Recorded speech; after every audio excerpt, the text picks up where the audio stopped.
노란봉투법에 대해서 노란봉투법의 치명적인 이유, 이 독소조항과 이게 한국 경제와 거시경제에 어떤 영향을 미치는가에 대해서 한번 살펴보도록 하겠습니다. 목차는 지금 노란봉투법 법안에 대한 개요를 살펴보고, 그 다음에 이제 법리적으로 어떤 부분들이 문제가 되는지, 그리고 그것들이 기업과 산업 생태계에 좀 어떤 영향을 미치는지, 그 다음에 그들이 말하는 글로벌 스탠다드와 실제 우리가 바라봐야 되는 글로벌 스탠다드에 어떤 영향을 미치는지, 그 다음에 왜 그러면 이러한 것들을 하고 있는가에 대한 부분들을 한번 이야기해 보도록 하겠습니다. 먼저 노란봉투법에는 노동조합 및 노동관계조정법, 노조법 제2조, 제3조 개정안을 통칭하는 법안을 말합니다.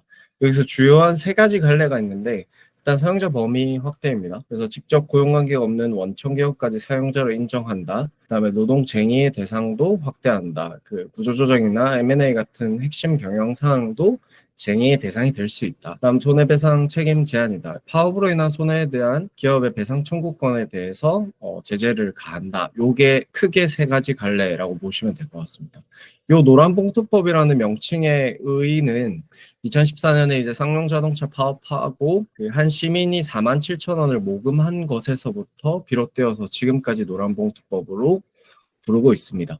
그래서 이제 법사위 통과했고 오늘 국회 본회의 상정됐는데 오늘 통과될 것 같지는 않아요. 그래서 다음 회기 때 이제 처리가 될 것 같은데 어떻게 될지는 지켜봐야 되고요. 일단 노란봉투법이라는 거는 단순히 노동 관련돼서 뭔가를 법률을 개정하는 수준을 넘어서 여러 가지 산업에 대한 구조 자체를 바꾸는 어떤 큰 문제이기 때문에 지금 뭐 환경협의나 여러 글로벌 기업들이나 이 부분에 대해서 이야기를 하고 있는 겁니다. 그래서 찬성하는 입장에서는 노동 3권에 대한 실질적 보상과 그 다음에 이 하청업체의 노동자의 권익 보호를 주장하고 있고요. 반대 입장에서는 법치주의 훼손, 기업 경영에 대한 리스크, 일자리와 국가 경제에 미치는 악영향들을 놓고 이야기를 하고 있습니다. 네, 입법 추진 과정 그렇습니다. 2014년에 이제 노란봉투 47,000원을 한 거를 바탕으로 이제 계속해서 이런 논의가 이어져 왔고, 이제 2020년 문재인 정부의 국정 과제였는데 이때는 제대로 추진하지 않았습니다. 그래서 윤석열 대통령이 되고 난 이후에 두 번이나 발의해서 상정했고 그 다음에 대통령 거부권으로 폐기되었습니다. 그래서 이거를 가지고 공격들을 많이 했었죠. 이제 이재명 정부가 들어선 이후에 이 손해배상 책임을 더욱더 제한하는 형식으로 독소조항이 좀 더 강화된 형식으로 국회 본회의 처리를 앞두고 있습니다. 독소조항은 크게 세 가지인데 일단 먼저 첫 번째 거는 사용자 정의의 확대입니다. 그래서 근로계약 체결의 당사자에서 근로조건에 대하여 실질적이고 구체적으로 지배 결정할 수 있는 지위에 있는 자까지 확대가 됩니다. 이것은 어떤 것들을 의미하냐면 직접적 근로계약을 하지 않더라도 그 원청과 하청 근로자 간의 법적 관계가 성립이 된다라고 볼 수 있습니다. 그리고 이게 실질적이고 구체적인 지배와 결정이라는 표현 자체가 법률적으로 봤을 때 굉장히 모호한 표현이기 때문에 이것이 결국 그 법원의 판단에 의해서 해석에 의해서 좌지우지될 상황이 굉장히 큽니다. 그래서 법리적인 해석이 어떤 다른 요소들에 의해서 갈릴 수 있는 리스크가 크다라는 것들이 있고 단체 교섭 교부가 형사처벌 대상임을 고려할 때 이 사용자 개념이 불명확한 것은 죄형 법정주의의 명확성 원칙에 위배될 소지가 굉장히 크다라고 볼 수 있습니다. 그러면 이 사용자 개념에 대한 확대가 어떠한 리스크를 가지고 있냐, 어떠한 생태계에 영향을 끼치냐에 대해서 살펴볼 때 이제 하청업자들이 원청의 노동쟁의를 요구하겠죠. 교섭을 요구합니다. 그러면 이제 결국 형사처벌을 받지 않기 위해서 이런 리스크를 피하기 위해서 소송을 하거나 비용을 지불하거나 그러한 일들이 생길 겁니다.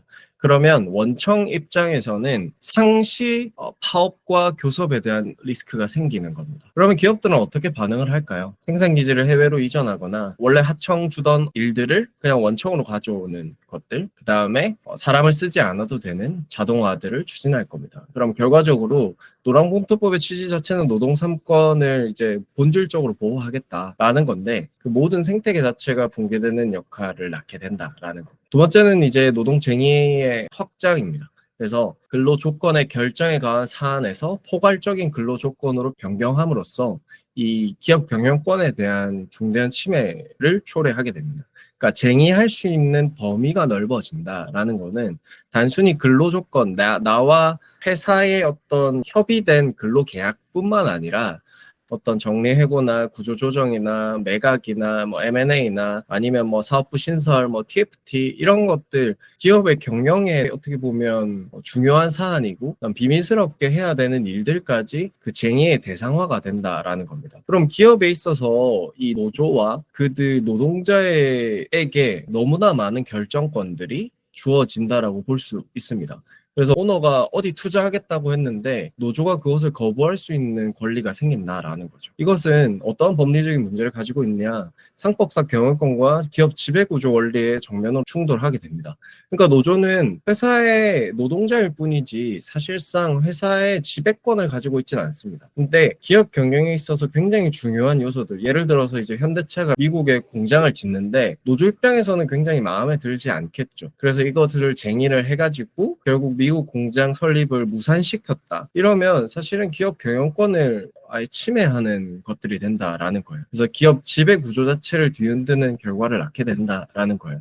그래서 단순히 우리가 좀 더 많은, 우리가 누려야 될 것들을 누리지 못하고 있다라는 분배 투쟁에서 기업의 어떤 주도권을 가지기 위한 지배권 투쟁으로 변질될 가능성이 매우 크다라는. 그래서 이게 기업 경영에 미치는 영향은 무엇일까요? 전략적인 의사결정을 하지 못하게 만듭니다. 왜냐하면 글로벌 시장 이 환경, 지금과도 같은 환경에서는 트럼프가 관세를 가지고 전 세계를 뒤흔들고 있는데 이때 사실 기업 입장에서 어떠한 의사결정을 하느냐에 따라서 내가 시장에서 살아남느냐, 도태되느냐에 대한 중요한 갈림길에 서 있는 와중에 노조를 설득을 시켜야 되는 거예요. 그리고 예를 들어서 경기 침체에는 살아남기 위해서 구조조정을 하고 기업을 다이어트를 하고 핵심적인 부분들만 남기고 나머지들을 넘겨버리는 어떤 그러한 작업들이 필요한데 이것마저 노조의 허락을 받아야 된다. 그러니까 전략적인 기업 경영에 의한 의사결정이 완전히 불가능한 상태. 그러면 글로벌 기업들은 그렇게 할까요? 그런 게 없죠. 그러면 의사결정을 빠르게 하면 할수록 그 변화에 대한 대응도 빨라지는 동안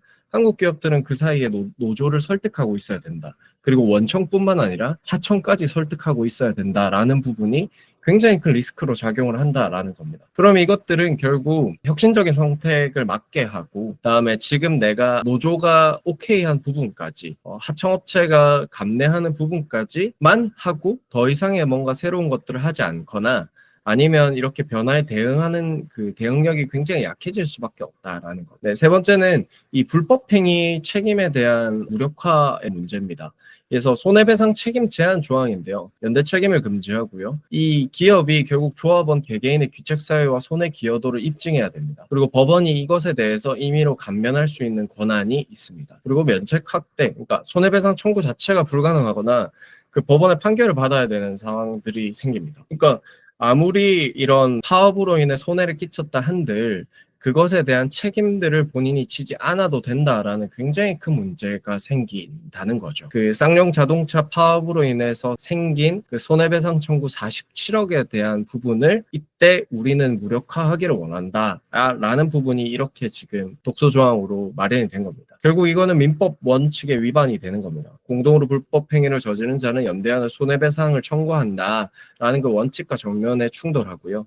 그다음에 우리의 기본권인 평등권을 침해하는 요소이기도 합니다. 노조들은 뭐 어떻게 해도 된다. 그러니까 일반적인 민사 책임에서 벗어나도 된다라는 예외를 인정하는 거거든요. 헌법상 평등 원칙에 위배될 수 있는 소지가 있다라는 겁니다. 그리고 재산권 침해, 그 손해배상 청구권이라는 것이 단순히 실제적으로 실효성 있는 법률이 아니라 그냥 뼈대만 있는 형해화된 법률로 남게 되어서 기업의 재산권과 재판 청구권에 대한 침해라고 볼 수 있습니다. 그러면 이 책임 없는 권리, 내가 노조 행위, 노동쟁의, 그리고 파업을 통해서 그것에 대해서 책임져야 될 것들은 없는 권리만 있는, 그러면 당연히 인간에게 이런 도덕적 해이와 법치주의 훼손들이 나타나게 되죠. 그러니까 파업으로 인한 손해에 대한 경제적인 책임이 사라집니다. 그러면 어떻게 될까요? 파업의 비용은 없어지고 파업으로 인한 이익이 유지됩니다.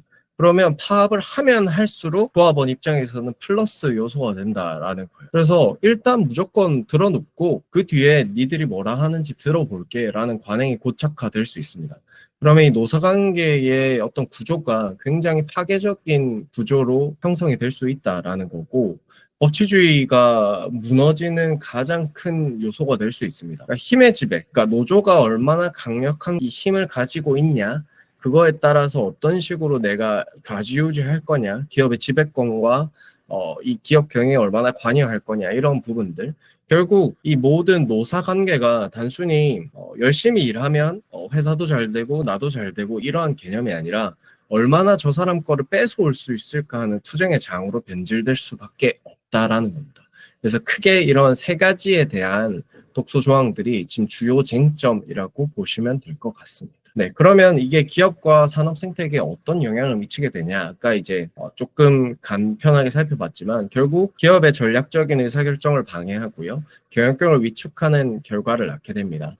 이 M&A나 구조조정, 그 다음에 해외 투자 결정, 뭐 지사 설립이나 어떤 뭐 TFT나 이런 모든 기업 경영에 있어서 흔히 말해 뭐 미래전략실이나 전략기획실이나 이런 데서 하는 경영 판단이 일반 조합원들까지 좌지우지할 수 있는 이슈가 된다라는 거예요. 그러면 기업을 운영함에 있어서 되게 비밀스럽게 준비해야 되는 것들도 많습니다. 근데 이 모든 것들이 그들에게 공유가 되면 사실은 그거는 이제 할 수 있는 카드가 되지 못하는 거예요. 그러니까 리더십이 마비되는 상태가 도래하고요. 그래서 장기적으로 어떤 성장할 수 있는 기업이 이렇게 50년 후를 바라보고 100년 후를 바라보고 경영을 해야 되는데 노사 갈등에 대한 당면한 이 문제를 해결하기 위해서 미래 먹거리라고 하죠. 우리가 흔히 말해서 미래 먹거리를 준비할 수 있는 것이 사라지게 됩니다. 그 노조의 어떤 요구 조건들이나 아니면 그들의 권리를 보장해주기 위해서 생기는 문제들로 인해서 더 이상 이제 향후의 글로벌 기업으로서 뭔가 성장할 수 있는 것들을 잃어버리게 된다라는 거죠. 그래 사실 연금과도 같은 개념입니다.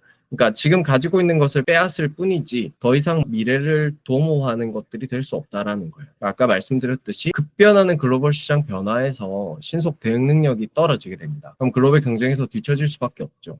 지금도 AI에 대해서 그 왜 쇼트트랙이나 여러 경주에서 보면 결국 코너에서 역전이 일어나는데 그러면 지금 AI가 막 펼쳐지는 이 시기도 글로벌 기업들이 모두 다 코너를 돌고 있는 상황과도 같다라고 표현을 합니다. 그러니까 이때 앞서 나가지 않으면 직선 구간에서는 절대 앞서 나갈 수 없는 환경 가운데 있다라는 거예요. 근데 이러한 중요한 시기 가운데 대한민국이라는 나라 그리고 삼성, 현대와 같은 대기업들은 글로벌 기업과 경쟁하기도 바쁜데 항상 이 파업하는 노조와 상대하고 1년 연중 무휴 상시 교섭을 해야 되는 그러한 부담이 가중이 된다라는 거예요. 그래서 노사관계를 분배 투쟁에서 기업의 지배권 투쟁으로 변질시키는 결과를 초래하고요.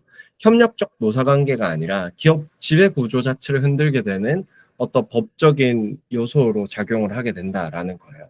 그래서 상법 체계에서 지금 용인할 수 없는 경영 참여의 역할, 그러니까 개인이 주주로서 경영에 참여하는 거는 당연히 받아들여야 되겠죠. 근데 노조라는 이유 하나만으로, 조합원이라는 이유 하나만으로 기업의 지배 구조에 이렇게 참여하고 영향을 끼치는 것 자체가 타당하지 못하다라고 봅니다. 그래서 독일이나 여러 선진국들과는 다르게 어떤 그 제도적인 장치 없이 갈등에 대한 요소만 부각한다라는 거예요. 독일은 이제 노조에 대한 부분과 그 평의회에 대한 부분들이 분리돼 있어요. 그래서 평의에 대한 부분들을 통해서 공동결정제도, 기업의 의사결정에 참여할 수 있는 어떤 그 제도들이 마련이 되어 있는 반면에 대한민국에서는 그냥 노조가 파업하기만 하면 모두 다 해결되는 어떤 그 쟁의만 남아있는 형태라고 볼 수 있습니다. 이게 결국 우리가 이제 어떻게 영향을 미치냐고 봤을 때 기업 경쟁력이 계속해서 약화될 겁니다. 의사결정이 떨어지고요. 그럼 과감한 시도나 미래 먹거리를 위한 준비가 옅어질 수밖에 없습니다. 그러면 당연히 글로벌 시장에서 경쟁력이 떨어질 거고요.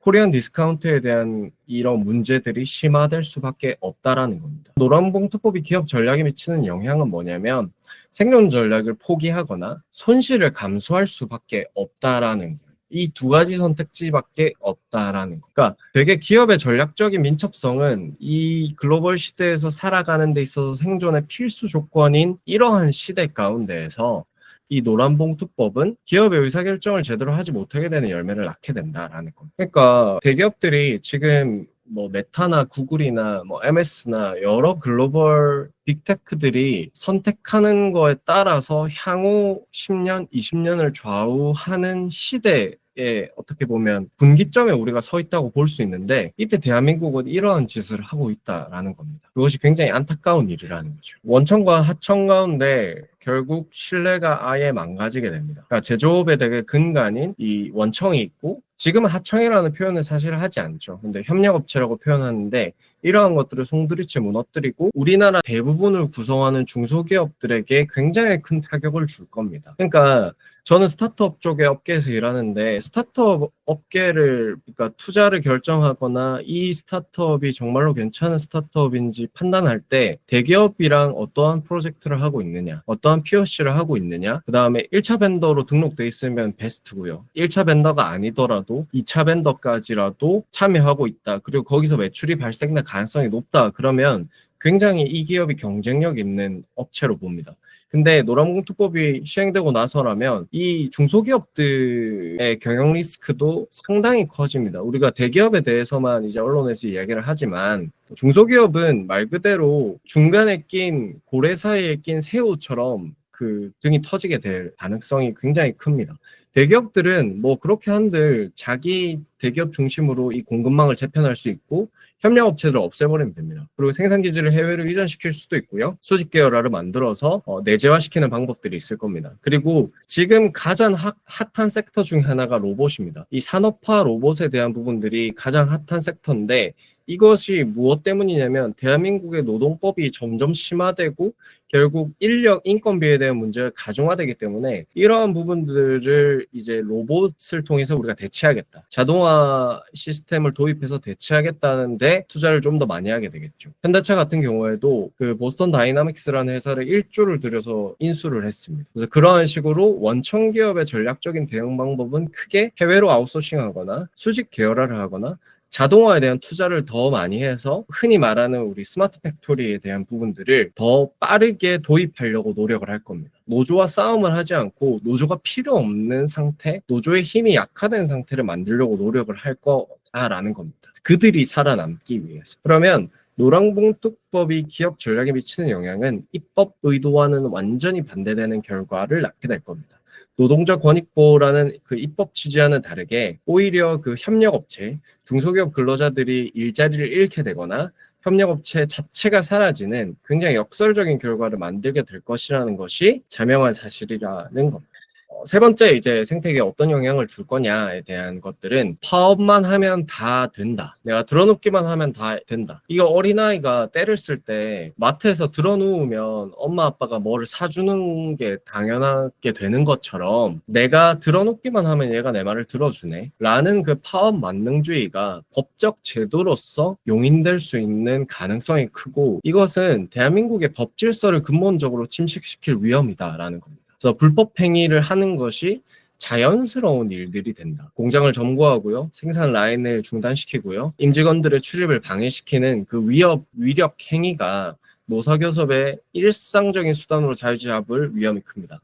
그러니까 대한상회에서 이 기업들을 대상으로 설문을 했을 때 대다수 기업, 86%에 달하는 기업들이 노란봉투법이 통과되면 불법 행위들이 만연해지고 일상화될 것이라고 예측을 했습니다. 그러니까 손해배상 면제로 파업의 비용은 사라지지만 이익은 그대로이기 때문에 파업을 하면 할수록 조합원들 입장에서는 플러스가 계속되는 겁니다. 그러니까 먼저 들어놓고 그때 네가 하는 이야기 한번 들어볼게 하는 협상 문화가 자리 잡을 가능성이 크다라는 거죠. 그래서 재산권 침해나 영업권의 침해가 이 노동쟁의라는 명분 하에 무차별적으로 이루어질 가능성이 매우 크고 시장경제 작동하는 필수 요건 중에 하나가 결국 내가 이렇게 일했을 때 내가 이렇게 회사를 이끌어갔을 때 올 연말이면 어느 정도의 매출이 벌어지겠다, 어느 정도의 판매량이 이루어지겠다라는 예측 가능성에 대한 부분이 선제되어야 되는데 언제 들어놓을지 모르고 언제 파업할지 모르고 아니면 1년 내내 얘가 파업하는 거를 기본으로 깔고 가야 되는 상황이다라는 거죠. 그래서 어떻게 보면 기업 경영을 온전히 할 수 없는 상황이다라는 겁니다. 그래서 이 법치주의에 기반한 노사 관계가 어떤 더 큰 거대 노조의 힘의 논리에 의해서 지배 구조가 결정되는 것들로 전환될 수 있다라는 겁니다. 결국 갈등과 불신의 투쟁이 이어지는 악순환의 고리가 형성될 가능성이 매우 큽니다. 윤석열 정부 때 이정식 전 고용노동부 장관이 이렇게 보도자료에 발표를 했습니다. 불법 파업 명확 발급법이자 파업 만능주의를 초래할 것이다.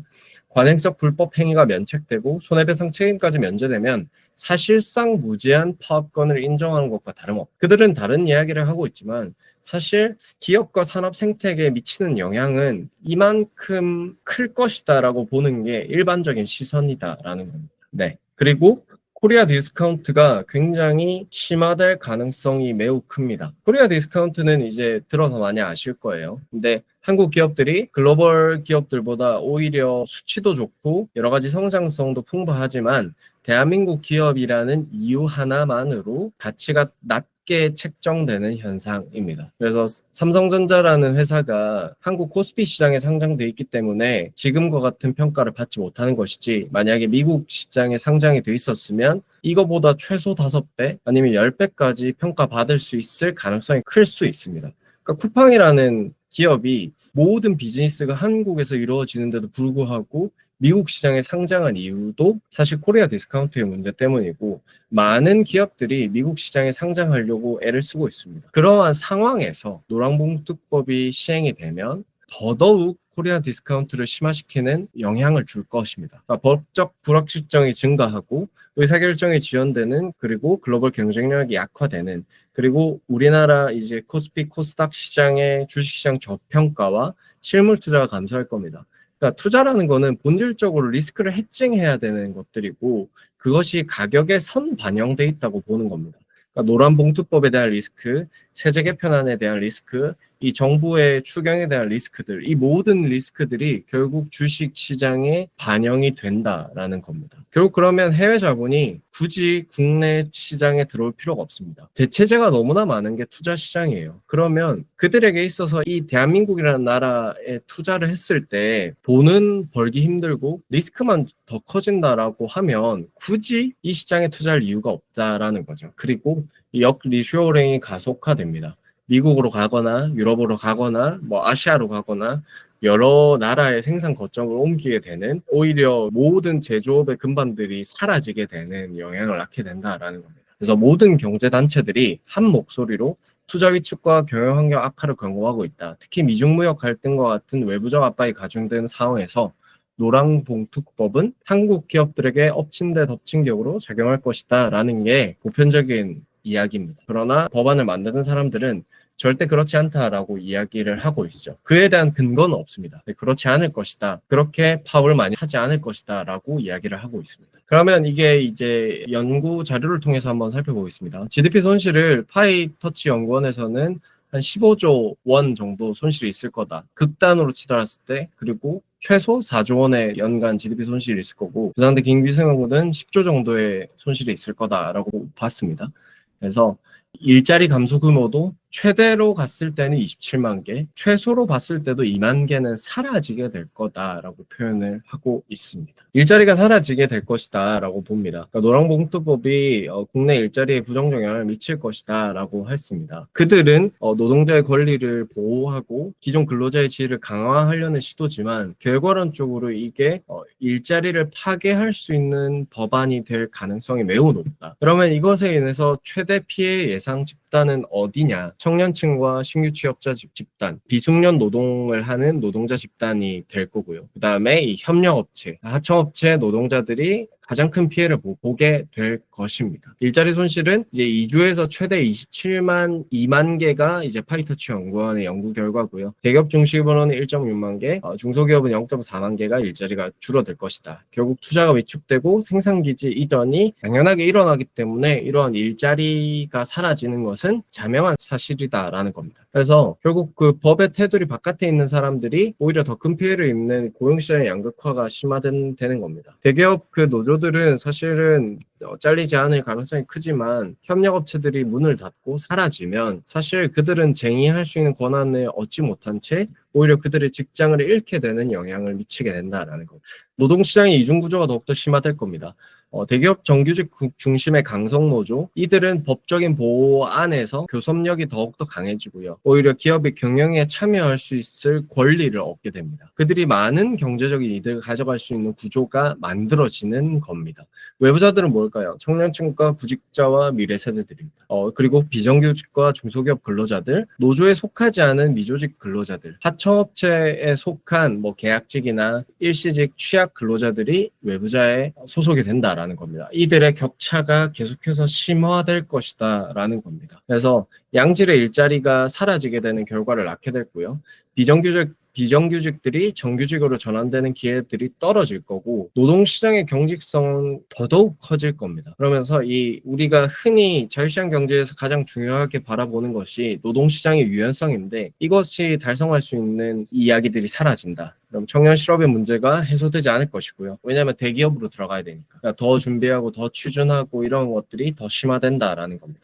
사회적인 계층 이동성이 떨어지게 되고요. 소득 불평등이 심화되게 될 겁니다. 내부자의 고임금, 고고용 보장 성벽들이 더욱더 강화되면서 우리가 흔히 말하는 귀족 노조의 권리가 더욱더 곤고해진다라고 볼 수 있습니다. 글로벌 스탠다드와 그들이 말하는 글로벌 스탠다드와 그런 비교를 해보겠습니다. 대부분의 그 선진국 국가에서 어떠한 스탠다드를 가지고 있느냐? 파업권에 대해서는 보장을 합니다. 그래, 너네가 파업할 수 있는 건 너네 권리지. 근데 불법 행위에 대해서는 강력한 민사적인 그리고 때로는 형사적인 책임을 부여하면서 이 권리가 가지고 있는 책임과 책임에 대해서 균형을 강조하고 있습니다. 그런데 지금 개정안은 이 손해배상 책임에 대한 면제권을 줌으로써 계속해서 노동쟁의의 상태에만 머물게 만드는 것이 글로벌 스탠다드라고 볼 수 있냐?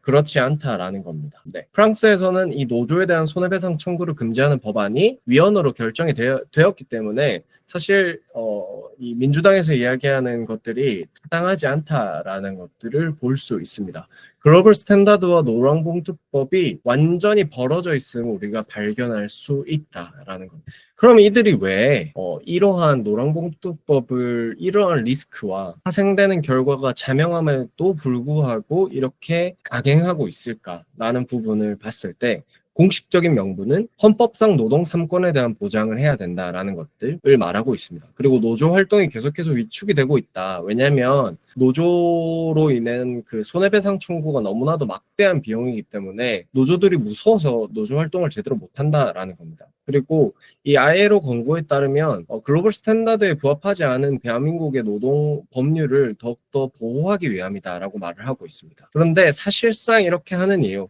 앞에서 글로벌 스탠다드와 전혀 다른 이야기임에도 그리고 기업에 막대한 리스크를 줌에도 불구하고 이러한 것들을 하는 실제 이유는 뭐냐면 그 양대 노총을 비롯한 핵심 지지층들을 결집시키는 결과, 그다음에 대립을 구도를 선명하게 만드는, 그리고 이전에 이제 윤석열 정부 때는 불통 정부 프레임을 계속해서 강화합니다. 대통령 야 저 봐라 우리가 일을 하려고 하니까 대통령이 또 거부하네, 이런 것들을 만들어낸다라는 거예요. 그리고 대선이 끝난 이후에 어떤 떡고물을 챙겨주는 것처럼 대선 청구서 결제라는 그런 비난들도 있습니다. 그러니까 가장 중요한 거는 이 정치적으로 그들이 원하는 성과를 창출함으로써 주도권을 확보하고자 하는 이유가 가장 큰 이유라고 볼 수 있겠습니다. 그러니까 근데 이제 한편으로 살펴보자면 문재인 정부 국정 과제였음에도 불구하고 그들이 여당일 시절에는 단 한 차례만 상임위에 논의했다. 왜냐하면 경제적인 파장과 각기의 그때 재계 반발들과 코로나 이슈들과 그런 것들로 인해서 굉장히 좀 미뤄왔던 일이다라는 거죠. 근데 이제 윤석열 정부 들어서는 이들이 막 저질러도 상관이 없는 상황이 됐기 때문에 계속해서 노란봉투법이 됐건 여러 가지 법률들을 저지르게 되는 상황이 되었다. 그리고 지금은 정부와 여당과 모든 것들을 차지한 상황, 그리고 모든 리스크를 내란 선동으로 돌릴 수 있는 상황이 되었거든요. 그리고 그 자신들의 정치적 유불리에 따른 전략적인 선택으로서 노란봉투법을 지금 입법을 강행하고 있다라고 볼 수 있습니다. 그래서 이 야당에서 이제 국민의힘에서 그 공식 선언문을 낸 일부 내용인데, 법안 추진은 국익도 민생도 상식도 실종된 채 오직 표계산과 정치적 셈법에 따라 밀어붙인 무책임한 입법 폭주다. 뭐 당연한 말이겠죠. 네. 그러면 종합적으로 우리가 노란봉투법에서 한번 살펴보겠습니다. 법률 체계에 대한 불안정성을 가지고 있습니다. 사용자와 노동쟁의의 개념에 대해서 굉장히 모호해지고 법률적인 원칙들을 훼손시킵니다. 죄형 법적주의의 명확성을 원칙에 위배되는 것들, 그리고 손해배상 책임의 무력화로 파업을 정당화시키는 요소들이 됩니다. 그리고 조합원이면 모든 것을 다 해도 되는, 우리가 흔히 말해 홍위병이나 여러 가지 죽창 부대를 만들어내는 평등 원칙에 위반되는 일이라는 겁니다. 그리고 기업과 산업에 굉장한 리스크로 작용을 할 겁니다. 파업이 상시 일어나는 일들이 될 거고, 기업의 지배 구조에 영향을 미치게 될 거고, 기업의 전략적 의사결정을 막게 될 거고, 국내의 어떤 밸류 체인들을 망가뜨리는 결과를 낳게 될 겁니다. 파업 만주의를 조장하는 거고요. 산업 생태계 자체를 무너뜨리며 여러 가지 일자리가 감소하고, 오히려 감소하고, GDP가 최소 15조는 떨어질 거고, 투자 위축이나 코리아 디스카운트의 같은 문제들이 더욱더 심화될 것이다 라고 보는 것이 이 노란봉투법의 문제점이자 치명적인 이유다라고 볼 수 있습니다. 키워드로 살펴봤을 때는 법치주의 훼손과 산업 경쟁력이 약화되고, 고용과 경쟁력에 타격을 주고 글로벌 스탠다드와는 오히려 멀어지게 된다라는 것들이 있습니다. 그럼 이제 어떤 것들을 했냐? 현행법은 쟁의를 중심으로 한 갈등 중심으로 이것들을 풀어가고 있습니다. 근데 기본적으로 노사관계는 사실 협력 중심이 돼야 됩니다. 대화를 통해서 뭐 원론적인 이야기는 하지만 사실 이 상생할 수 있는 구조를 만들어야 되는데 현재로서는 전혀 그렇지 않다. 이런 논의가 되어 있지 않다라는 겁니다. 이렇게 경제에 많은 영향을 미치는 법률에도 불구하고 단 한 번의 공청회 없이 노란봉투법을 통과시킨다라는 것 자체가 사실은 문제입니다. 그러면 대화의 장과 뭐 여러 가지 여론조사들과 이러한 것들이 제도적으로 타당한가, 그들이 정말로 중요하게 생각한다면 그 국민들이 어떻게 생각하는지에 대한 의사결정을 취합해야 됨에도 불구하고 그렇지 않다라는 거죠. 그래서 노동시장을 근본적으로 개혁하는 방법은 단순히 노동자의 권리를 보호하는 것에서 있지 않고 어떻게 하면 이 황금알을 낳는 오리의 배를 가르지 않고 우리의 생태계를 더욱더 풍족하게 만들 수 있을 것이냐에 대한 고민들이 반드시 필요하다라는 겁니다. 현행의 방법대로는 절대 타당하지 않다는 것이 확인이 됨에도 불구하고 그렇게 한다는 것은 더 이상 이 노동개혁에 대한 진정한 의지가 보이지 않는다라고 우리가 판단할 수 있을 것입니다.